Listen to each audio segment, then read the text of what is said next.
Okay, so I have to record this in post after because apparently it didn't record my audio. But I'm going to be playing Christian Weston Chandler's, excuse me, Christian Weston Chandler's Super Mario Maker levels, and I can confirm that they are all terrible. But don't take my word for it. I'm going to show you just exactly how terrible these levels are. So let's start with this first one, which is called Something Odd, which is pretty stupid, and I'll explain why. I should have synced this up better. So how's your day? Oh, here we go.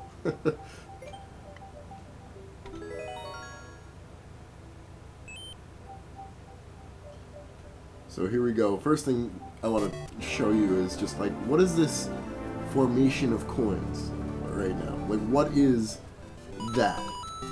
That is just like a disgusting line of coins that he just decided to do. It just looks terrible. I'm sorry. So you start off as Zero Suit Samus, but then you quickly become Sonic? Why not just make me Sonic the entire time? So I'm going to be playing this, and if you please take note of how horrible those coins look. That is a recurring theme in this level, is just horrible, horrible coin placement. And if you think it stops there, it doesn't. Look at this right over here. Like, is that supposed to be, was that supposed to be an M? Like, am I supposed to go in that order? More horrible coins over these pipes. Falling enemies that you can't see where they're coming from. This part right here is, I think, the best part of this map. It's like probably the best designed part of this map, but it quickly comes to a halt when he gives you a cloud that you can just cheese the rest of the level with. Like, not everything you else have done in this level is just pointless now because I have a cloud. And then he just hands you a fire flower right before the end, and then that's it. A pointless level. There's only one redeeming part about that level. And I go back because I remembered I wanted to show something else that separates the really good Mario Maker levels creators from the really bad ones. And of course, Christine is a bad one, and I'll explain why. And it's right in the beginning of the level, so you don't have to go very far. It's just this pipe right here. Notice how terrible it looks when there's nothing underneath it. There's nothing for it to be standing on. It just looks unprofessional. There's never a moment in Super Mario where a pipe is exposed like that on the bottom. It just looks terrible. So now we're gonna go play his second level, which is a Sonic Spinball. Not Sonic Spinball, a Sonic Spinball. So let's go right into it. This one is a little bit more difficult, and I do die on this level because, not because of good level design and difficult platforming, but because Chris's idea of difficulty is, hey, let's put as much shit as possible on the screen. And that's exactly what he does. So you just have to dodge a gauntlet of things. But little does he realize that you can just cheese this entire stage. And I find this out probably after this death that comes up. Like, look at this. Look at all this shit that you have to dodge. How is that even fair?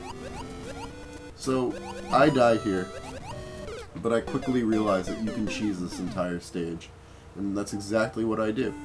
So instead of having to go through that gauntlet of shit, you can just swim over the top of this entire level. Like this.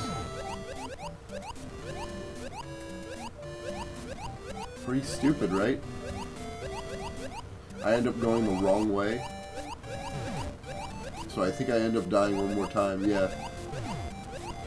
Instead of going to the right, I go to the left.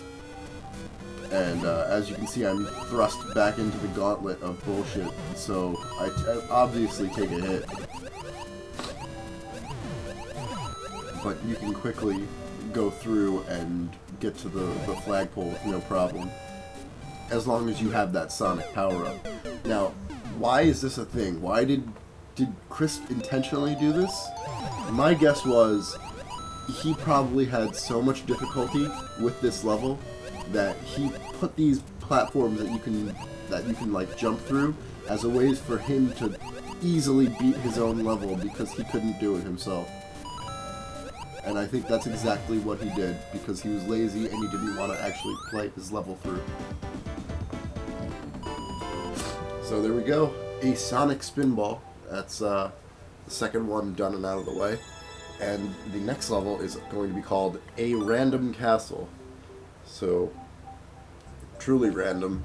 I do die, I believe, in this one because of a piranha plant. A very unfair placement of a piranha plant, mind you. But it's also a very stupid level that you could easily cheese.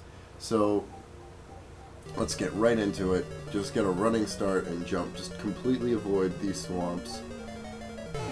Jump up on that platform over here, jump up on the next platform, and then just start running. That's all you have to do. And just look out for the stupid Hammer Brothers. But, like, they're so slow at throwing their hammers, you can just run right through this without a problem. And this is where I die. This piranha plant is really unfairly placed. It just pops up out of nowhere. The first time I played this, I had a mushroom, and I will be attempting to get it, but I still miss it. So that piranha plant only comes out when you jump. I guess I can give a little bit of credit for that, because that's a little bit of good enemy placement. So good on you, Christine. You did it. You had one good thing in this level. So here we go. And go through this stupid gauntlet. Of course it's a gauntlet, but you can easily cheese it. And here we go, the stupid piranha plants. Now you can just jump over them and you get this stupid fire flower. And now you don't have to worry about anything. You can just run and jump over whatever the hell you want. Doesn't really matter. You can just jump over everything now, and then boom, level's over. And that's the end of the third level, and now we have one more left to go. And it is probably his worst level of all of them. And it's called Starring Sonic. And if you take that level and you apply, if you apply that literally, it literally is about stars and Sonic and clouds. In fact, this level is so unique, it's because he decided to make this level and just like put as much shit as he possibly could in this level, but realized that it's a little bit too difficult. In order to balance out the difficulty, he decided to put stars all over the map. So essentially, there's no point for him to have put anything on this map. And not only that, clouds are abundant, so you could just fly through everything. So let me show you what I mean. Immediately you start off and you become Sonic and you have a star. And then there's this idiot guy with a cloud, and then you just fly away. Now, I stay here, and I'm trying to wait for a new star. I decided to just restart it, just to further hammer in my point. Just quickly get the star, jump over the cloud guy, and fly over. Oh, here's more stars and more clouds. So you just, that's all you have to do, is just, as soon as you see a new star, get it. As soon as you see a new cloud, get it. So there's some more stars. Of course you have to get the stars. The cloud runs out, but it's okay because he put some more right there for you. And you just fly right through. Oh, look at all those stars right ahead of you. Oh no. And that's the whole level. So good. Only a true genius, the true and original creator of that level, is so smart. Oh wow. I cared about so much of his enemy placement and his hard platforming. Kill me. Well, anyway, those are his levels. Bye.